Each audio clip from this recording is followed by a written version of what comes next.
दोस्तों, हमारे भारत का इतिहास हमेशा से ही गौरवशाली रहा है, लेकिन हमारे इतिहासकारों को हमेशा से ही अकबर और बाबर की ही महानता नजर आई है। इनमें से एक राजा था जो अकबर और बाबर से कहीं ज्यादा महान था, जो अपनी 28,000 की सेना लेकर स्वयं विश्व विजेता सिकंदर से भिड़ गया। इस महान राजा पोरस का जन्म पंजाब के शूर सैनी वंश में हुआ था, जिन्हें यदुवंशी भी कहा जाता है। राजा पोरस का साम्राज्य झेलम नदी से लेकर चिनाब नदी तक फैला हुआ था, जिस पर इन्होंने 340 ईसा पूर्व से 315 ईसा पूर्व तक शासन किया।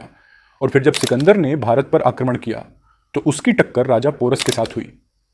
राजा पोरस 28,000 की सेना और 130 हाथियों का बल लेकर सिकंदर की भीमकाय सेना से भिड़ गए।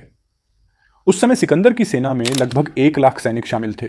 इस घमासान युद्ध में सिकंदर बुरी तरह से घायल हुआ। हालांकि सिकंदर की बेहतर सैन्य रणनीति और उसकी सेना के समन्वित हमलों ने अंततः पोरस की सेना को पराजित कर दिया। लेकिन सिकंदर पोरस की बहादुरी से इतना प्रभावित हुआ कि उसने पोरस को उसका राज्य वापस कर दिया और अतिरिक्त भूमि भी दी।